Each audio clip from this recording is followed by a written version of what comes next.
Hello everyone. इस video में हम करेंगे एक्सरसाइज 6.5 में से सम नंबर 15, 16 एंड 17। तो यहाँ पर सम नंबर 15 की स्टेटमेंट है, in an equilateral triangle A B C D is a point on side B C such that B D is equal to 1/3 B C. Prove that 9 A D square is equal to 7 A B square.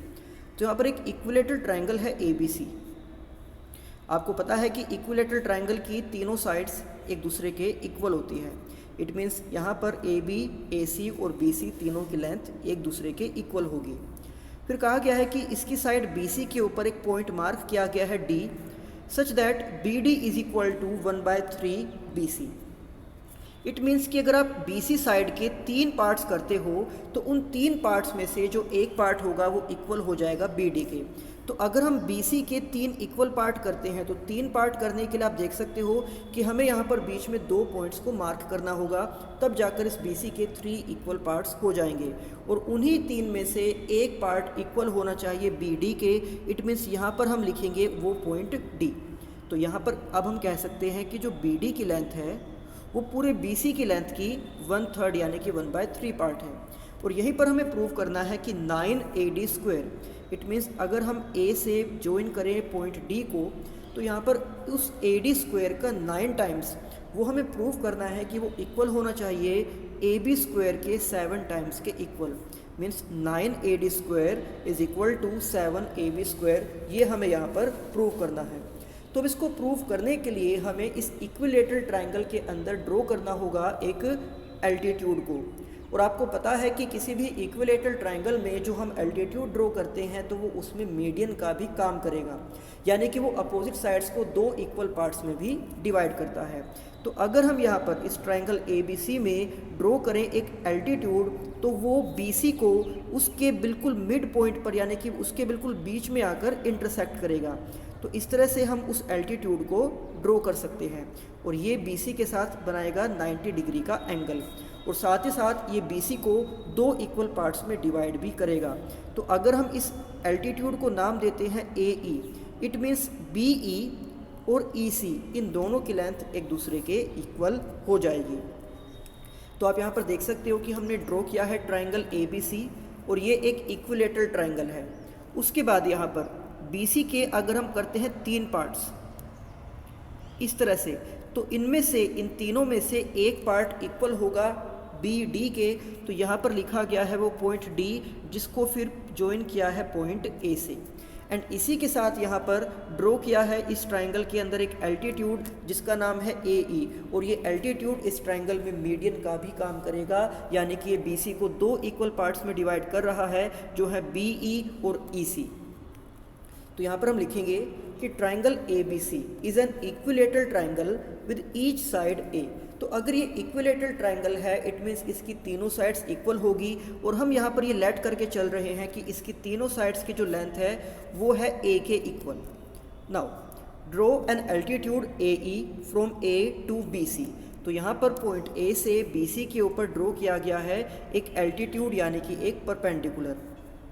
Now we know that the altitude in an equilateral triangle bisect the opposite side, कि equilateral triangle में जो altitude होता है वो उसकी opposite side को bisect करता है, मीन्स 2 इक्वल पार्ट्स में डिवाइड भी करता है। इट मीन्स जो बी ई है वो ई सी के इक्वल होगा, तो बी ई और ई सी दोनों एक दूसरे के इक्वल होंगी। और जैसे कि हमने कहा है कि जो इक्विलेटरल ट्राइंगल की साइड है उसको हम मानकर चल रहे हैं ए, यानी कि यहाँ पर जो बी ई की लेंथ है और जो ई सी की लेंथ है वो उस ए की हाफ हो जाएंगी, जिसको हम लिख सकते हैं a/2। तो अब इसके बाद आप यहाँ पर देख सकते हो कि टोटल 3 राइट एंगल ट्राइंगल यहाँ पर बने हुए हैं। इनमें से एक ट्राइंगल तो है ए डी ई, ये एक राइट एंगल ट्राइंगल है जिसमें ए डी एक हाइपोटेन्यूज है। इससे अलग ट्राइंगल ए बी ई, ये भी एक राइट एंगल ट्राइंगल है और इसमें ए बी इसका हाइपोटेन्यूज है। एंड ट्राइंगल ए सी ई, ये भी राइट एंगल ट्राइंगल है और इसमें ए सी इस ट्राइंगल का हाइपोटेन्यूज है। तो सबसे पहले हम यहाँ पर यूज़ कर रहे हैं ट्राइंगल ए बी ई का, जिसको आप ट्राइंगल ए ई बी भी कह सकते हो। तो इस ट्राइंगल का जो हाइपोटेन्यूज है वो है A B. It means A B square equal हो जाएगा A square plus B square के, क्योंकि इसके अंदर हम यूज़ कर रहे हैं Pythagoras theorem. So in triangle AEB by using Pythagoras theorem we can write AB square is equal to AE square plus BE square. अब जैसे कि हमें पता है कि जो AB है वो ट्राइंगल की साइड है जिसको हम लेट कर रहे हैं A के equal, it means AB square को हम लिख सकते हैं A का स्क्वायर। AE है इसका एल्टीट्यूड जिसकी लेंथ हमें नहीं पता, तो इसको एज इट इज़ हम AE स्क्वायर ही लिखेंगे। और यहाँ पर जो BE है, जैसे कि अभी आपको बताया था कि जो ट्राइंगल का एल्टीट्यूड है AE, उसने BC को दो इक्वल पार्ट्स में डिवाइड किया है जो है BE एंड EC, और ये दोनों पार्ट्स एक दूसरे के इक्वल हैं और ये दोनों ही पार्ट्स उस BC का हाफ हैं। और BC यानी कि ट्राइंगल की साइड जिसको हमने माना था A, तो यानी कि BE और EC दोनों ही इक्वल हो जाएंगे A/2 के। तो यहाँ पर BE स्क्वायर की जगह पर हम लिख सकते हैं A/2 का स्क्वायर। तो जब यहाँ पर इनका स्क्वायर हम सोल्व करेंगे तो ये A square as it is, AE square भी एज इट इज़, और A/2 का स्क्वायर जब हम ओपन करेंगे तो A/2 का स्क्वायर हो जाएगा A स्क्वायर बाय 4। तो यहाँ पर हमने A/2 का स्क्वायर लिख दिया है A स्क्वायर बाय 4। इसके बाद अगर हम यहाँ से फाइंड करें AE की वैल्यू को, तो उसके लिए हम लिख सकते हैं कि AE square is equal to A square, और उस A स्क्वायर के पास ये A स्क्वायर बाय 4 चला जाएगा माइनस में, और इनको सब्ट्रैक्ट करने के लिए हम यहाँ A स्क्वायर के डिवाइड में 1 मान सकते हैं। उसके बाद 1 और 4 का एलसीएम हो जाएगा 4, तो 4 की मल्टीप्लाई A स्क्वायर से ये बन जाएगा 4A स्क्वायर माइनस फिर 1 की मल्टीप्लाई इस A स्क्वायर से तो माइनस A स्क्वायर। अब 4A square minus A square is equal to 3A square by 4। It means हम ये लिख सकते हैं कि जो AE स्क्वायर की वैल्यू है वो हो जाएगी 3A स्क्वायर बाय 4, और वही हमने यहाँ पर लिखा है कि AE square is equal to 3AE square by 4। अब यहाँ से अगर हम फाइंड करें AE की वैल्यू को, तो जो AE के ऊपर स्क्वायर है ये स्क्वायर राइट हैंड साइड में चला जाएगा रूट की फॉर्म में। तो अब इसका रूट सोल्व करके हम लिखेंगे, तो जो 3 है उस 3 का root as it is, but A के स्क्वायर से उसका रूट कट जाएगा, इट मीन्स वो रूट से बाहर आ जाएगा, और 4 का रूट हो जाएगा 2। इट मीन्स हम AE को लिख सकते हैं रूट 3A/2। तो यहाँ पर हमने लिख दिया है कि AE is equal to root 3A divide by 2। अब जैसे कि हमें ये गिवन था स्टेटमेंट में ही कि जो BD है वो BC के 1/3 के इक्वल है, कि BD is equal to 1/3 of BC, और BC है उस ट्राइंगल की साइड जिस ट्राइंगल की साइड को हम मानकर चल रहे हैं A। इट मीन्स हम ये लिख सकते हैं कि BD is equal to A divide by 3। तो यहाँ पर हमने लिख दिया है कि BD is equal to A divide by 3। अब आप यहाँ पर देख सकते हो इस इक्विलेटरल ट्राइंगल में कि जो BD है वो उस BC के 1/3 के इक्वल है। BD is equal to 1/3 times of BC, और BC की वैल्यू को हम लेट कर रहे हैं A, दैट मीन्स ये हो जाएगा A/3। इससे अलग जो BE है, ये BE उस BC का हाफ है, क्योंकि यहाँ पर हमने जो एल्टीट्यूड ड्रॉ किया था वो इस ट्राइंगल की मीडियन का भी काम कर रहा है। तो इस तरह से जो BE है वो इक्वल है BC के हाफ के, तो इट मीन्स इसको हम लिख सकते हैं A/2। तो BD की वैल्यू है A/3 और BE की वैल्यू है A/2। अब अगर हम इन दोनों को सब्ट्रैक्ट कर दें, यानी कि अगर हम इस BE में से सब्ट्रैक्ट करते हैं इस BD को, तो हमारे पास वैल्यू आ जाएगी इस DE की। इट मीन्स हम ये लिख सकते हैं कि DE is equal to, DE को फाइंड करने के लिए हमें BE में से यानी कि A/2 में से BD को, इट मीन्स A/3 को सब्ट्रैक्ट करना होगा। तो यहाँ पर हम लिख देंगे कि DE is equal to A/2 minus A/3। तो आप देख सकते हो कि DE जो है वो फाइंड करने के लिए हम BE में से BD को सब्ट्रैक्ट कर रहे हैं, यानी कि A/2 में से हम सब्ट्रैक्ट कर रहे हैं A/3 को। और इनको सब्ट्रैक्ट करने के लिए 2 और 3 का एलसीएम हम लिखेंगे 6। तो 3 की मल्टीप्लाई a से 3a माइनस 2 की मल्टीप्लाई a से 2a, तो 3a माइनस 2a इनको सब्ट्रैक्ट करके आ जाएगा a and divide by 6। It means DE की वैल्यू हम लिख सकते हैं a/6। तो अब यहाँ पर हम पाइथागोरस थ्योरम यूज़ करेंगे ट्राइंगल ADE में। सबसे पहले हमने पाइथागोरस थ्योरम यूज़ की थी ट्राइंगल ABE में, और वहाँ से हमने फाइंड आउट किया था AE की वैल्यू को, जो हमारे पास आई थी √3a/2। तो अब हम ये पाइथागोरस थ्योरम यूज़ कर रहे हैं ट्राइंगल ADE में, और इसका हाइपोटेन्यूज है AD। इट मीन्स हम लिख सकते हैं AD² is equal to AE² plus DE²। So in triangle ADE by Pythagoras theorem AD² is equal to AE² plus DE²। तो AE की वैल्यू हमने यहाँ पर फाइंड आउट की थी जो है √3a/2। इट मीन्स यहाँ पर AE² को हम लिख सकते हैं कि √3a/2 का स्क्वायर। आप उसको √3a/2 या फिर a इंटू √3/2 किसी भी तरीके से लिख सकते हो, और अगर यहाँ AE का स्क्वायर है तो हम यहाँ पर इसका भी स्क्वायर लिख देंगे। उसके बाद DE का स्क्वायर, तो अभी अभी हमने DE की वैल्यू फाइंड आउट की थी जो है a/6। इट मीन्स DE की वैल्यू को हम यहाँ पुट कर देंगे a/6 और फिर इस a/6 का स्क्वायर। तो जब इन दोनों का स्क्वायर ओपन किया जाएगा तो देखिए इसमें से √3 का स्क्वायर हम इसको लिख सकते हैं 3, क्योंकि यहाँ रूट से स्क्वायर कैंसिल हो जाएगा। उसके बाद उसी के साथ में जो a है उस a का स्क्वायर, देन उसके डिवाइड में था 2, तो 2 का स्क्वायर हो जाएगा 4 प्लस a/6 का स्क्वायर, तो यहाँ पर a², और डिवाइड में जो 6 का स्क्वायर है उसको हम लिख देंगे 36। तो इस तरह से इनका स्क्वायर ओपन करके हमारे पास वैल्यूज़ आ गई हैं कि 3a² प्लस a²/36। अब इनको ऐड करने के लिए हम यूज़ करेंगे इनके डिनोमिनेटर्स के एलसीएम का। तो 4 और 36 का एलसीएम आ जाएगा 36। अब अगर आप 36 को डिवाइड करते हो 4 से तो ये डिवाइड होगा 9 पर, और 9 को हम जब इससे मल्टीप्लाई करेंगे तो 9 3 जा 27, तो ये आ जाएगा 27a²। जब हम 36 से 36 को डिवाइड करेंगे तो ये डिवाइड होगा 1 पे, और 1 को a² से मल्टीप्लाई करने पर ये हो जाएगा a²। तो इस तरह से 27a² प्लस a², इनको ऐड करके हम लिख सकते हैं 28a², और इसके डिवाइड में है 36। तो अब यहाँ पर 28 एंड 36 इन दोनों को हम डिवाइड कर सकते हैं 4 से। तो जब 4 से 28 को डिवाइड करेंगे तो आ जाएगा 7, एंड जब 4 से 36 को डिवाइड करेंगे तो ये आ जाएगा 9, और इसके साथ में है a²। तो इस तरह से ये बन जाएगा 7a²/9, और ये जो वैल्यू है ये वैल्यू है AD² की। इट मीन्स AD² इक्वल आ गया है 7/9 a² के।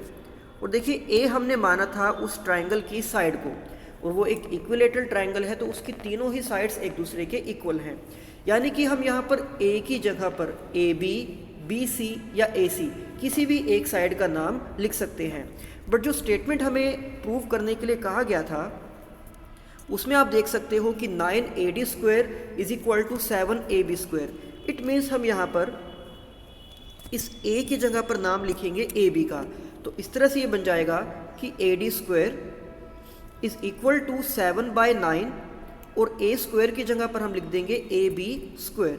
अब इसके बाद आप इस 9 को मल्टीप्लाई कर सकते हो AD² के साथ, तो ये आपके पास आ जाएगा 9AD² is equal to 7AB², और यही इस स्टेटमेंट के अंदर हमें प्रूव करने के लिए कहा गया था।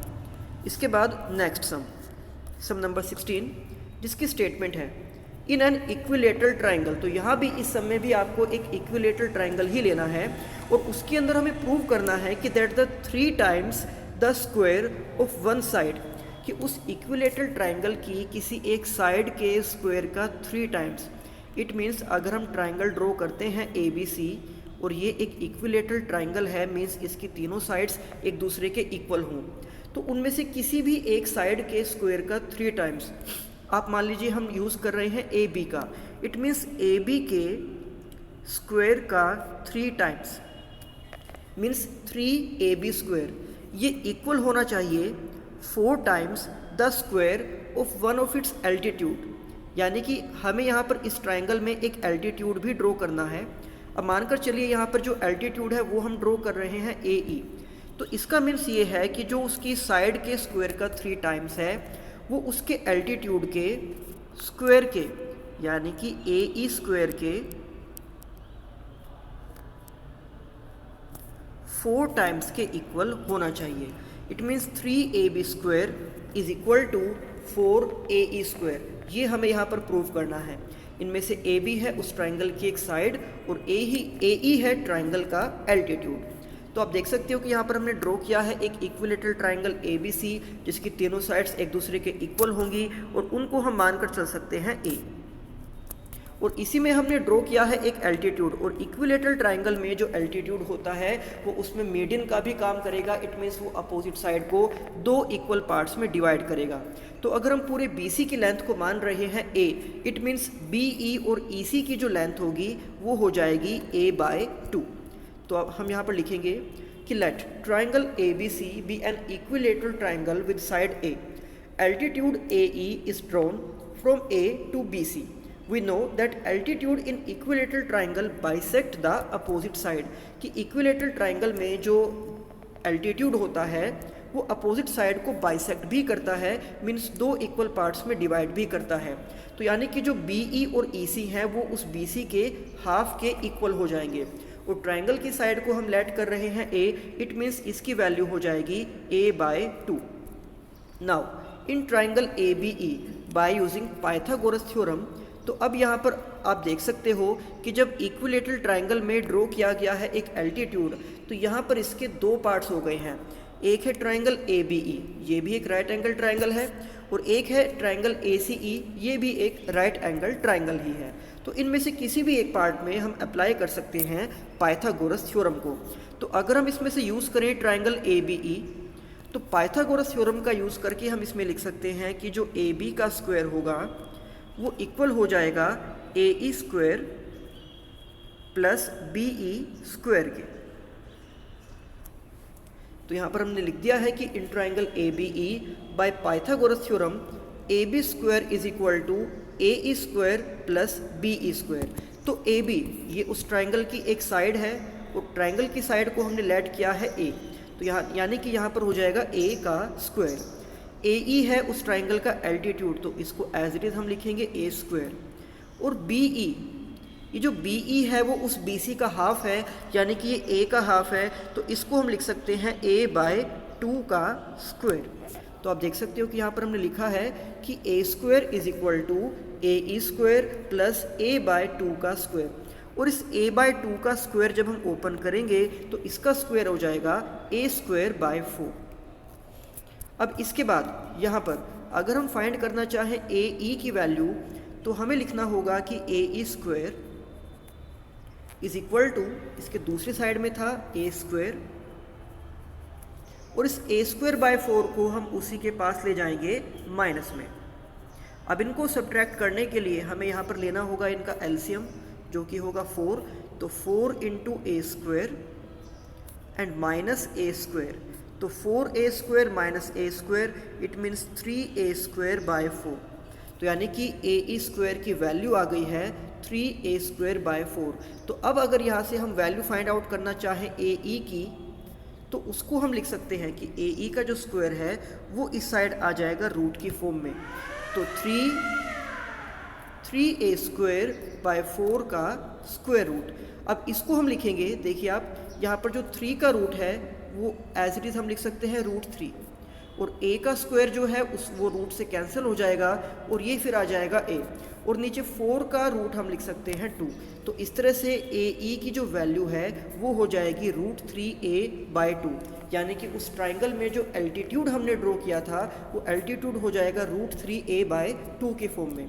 बट देखिए जैसे कि हमें स्टेटमेंट में प्रूव करने के लिए कहा गया है, तो हमें यहाँ पर प्रूव करना है कि उसकी एक साइड के स्क्वायर का 3 टाइम्स, यानी कि AB स्क्वायर का 3 टाइम्स इक्वल होना चाहिए उसके एल्टीट्यूड के स्क्वायर के 4 टाइम्स के इक्वल।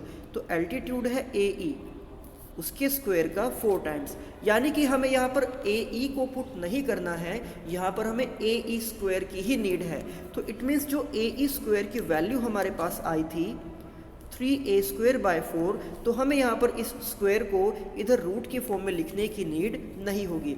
हम डायरेक्ट यहाँ पर लिख सकते हैं कि जो जैसे कि हमारे पास आया है AE square is equal to 3A square by 4, तो अब यहाँ पर इस 4 को हम मल्टीप्लाई कर देंगे AE के साथ, तो 4AE square is equal to 3A square.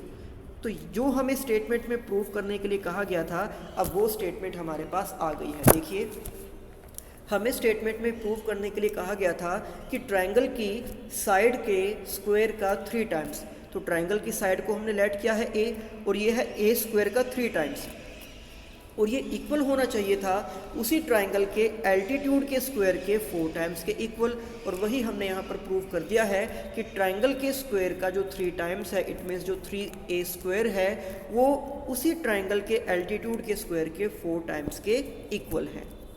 Now question number 17, जिसमें हमें कहा गया है कि tick the correct answer and justify. तो 4 ऑप्शन यहाँ पर दिए गए हैं। वो स्टेटमेंट ये है कि in triangle ABC, if AB is 6√3 centimeter, AC is 12 centimeter and BC is 6 centimeter, तो हमें यहाँ पर बताना है कि जो एंगल B होगा उस B का मेजरमेंट कितना होगा। और उसी के लिए ये 4 ऑप्शन हमें दिए गए हैं 120, 90, 60 एंड 45। तो देखिए, जैसे कि हमें यहाँ पर दिया गया है ट्रायंगल की तीनों साइड्स का मेजरमेंट, तो हम यहाँ पर इसमें यूज़ करेंगे पाइथागोरस थ्योरम का। यानी कि अगर इस ट्रायंगल की ये तीनों साइड्स मिलकर पाइथागोरस थ्योरम को सेटिस्फाई करती हैं, इट मीन्स कि ये जो ट्रायंगल होगा वो एक राइट एंगल ट्रायंगल हो जाएगा। और हमें पता है कि राइट एंगल ट्रायंगल का एक एंगल होता है 90 डिग्री, बट वो एंगल जो 90 डिग्री का होगा वो तो कोई भी हो सकता है, एंगल A या B या C। बट लेकिन हम जानते हैं कि जो ट्रायंगल राइट एंगल ट्रायंगल की सबसे बड़ी साइड होती है, लॉन्गेस्ट साइड होती है, यानी कि जो उसमें हाइपोटेन्यूज होता है, उसी के अपोजिट वाली जो एंगल होगा वो 90 डिग्री का होता है। तो अब आपको यहाँ पर ये देखना है कि AB, AC और BC, इन तीनों में से जो लॉन्गेस्ट साइड है वो कौन सी है। तो इनमें से लॉन्गेस्ट साइड है AC, और AC के ही सामने बनेगा एंगल B, यानी कि यहाँ पर चांस है कि अगर ये तीनों साइड पाइथागोरस थ्योरम के स्टेटमेंट को सेटिस्फाई कर दे, तो इसका मतलब है कि AC के अपोजिट में जो एंगल B है वो 90 डिग्री का हो सकता है। और आप यहाँ पर देख सकते हो कि जो 6 है वो भी 12 सेंटीमीटर से छोटा है, और जो 6√3 है ये भी 12 सेंटीमीटर से छोटा ही है, क्योंकि आप जानते ही हो कि √3 की वैल्यू होती है 1.73 के अप्रोक्सीमेट, और जब हम 6 को 1.73 से मल्टीप्लाई करेंगे तो वो 12 से छोटा ही आएगा, क्योंकि 6 को 2 से मल्टीप्लाई करने पर तो आता है 12, और अगर आप 6 को किसी ऐसे नंबर से मल्टीप्लाई कर रहे हो जो कि 2 से छोटा है, यानी कि उनका जो प्रोडक्ट होगा वो भी 12 से छोटा ही हो जाएगा। तो अब यहाँ पर सबसे पहले जो ट्रायंगल की लॉन्गेस्ट साइड है यानी कि AC, हम इस AC का स्क्वायर करेंगे। तो AC का स्क्वायर यानी कि 12 का स्क्वायर हो जाएगा 144। इसके बाद जो बाकी की दो साइड्स हैं यानी कि 6√3 एंड 6, हम इन दोनों के भी स्क्वायर का सम करेंगे। तो 6√3 का स्क्वायर करने के लिए देखिए 6 का स्क्वायर हो जाएगा 36, और √3 का स्क्वायर हो जाएगा 3, एंड 36 × 3 इनका प्रोडक्ट हो जाएगा 108। इसके बाद जो यहाँ पर 6 है उस 6 का स्क्वायर हो जाएगा 36। नाउ 108 एंड 36 इन दोनों का सम होगा 144। तो यहाँ पर आप देख सकते हो कि जो ट्रायंगल की लॉन्गेस्ट साइड है यानी कि AC, उस AC का स्क्वायर इक्वल आया है ट्रायंगल की बाकी दो साइड्स के स्क्वायर के सम के इक्वल, यानी कि ट्रायंगल की ये तीनों साइड्स पाइथागोरस थ्योरम की स्टेटमेंट को सेटिस्फाई कर रही है। इट मीन्स ये ट्रायंगल होगा राइट एंगल ट्रायंगल, और राइट एंगल ट्रायंगल में जो AC है ये लॉन्गेस्ट साइड है, इट मीन्स ये होगा उसका हाइपोटेन्यूज, और हाइपोटेन्यूज के ही सामने जो एंगल होगा B वो हो जाएगा 90 डिग्री का। तो जो ऑप्शन नंबर C है वो इसका राइट, जो ऑप्शन नंबर C है, यस, यहाँ पर आप देख सकते हो कि जो ऑप्शन नंबर C है वो इसका राइट आंसर हो जाएगा, और यही इस सम के अंदर हमें फाइंड आउट करना था। तो ये थे एक्सरसाइज 6.5 के सम नंबर 15, 16 एंड 17 और इसी के साथ हमने एक्सरसाइज 6.5 को कंप्लीट कर लिया है। अब नेक्स्ट वीडियो में हम स्टार्ट करेंगे एक्सरसाइज 6.6। तब तक आप इस एक्सरसाइज के सभी सम की अच्छे से प्रैक्टिस करना। तो मिलते हैं आपसे नेक्स्ट वीडियो में। Thank you.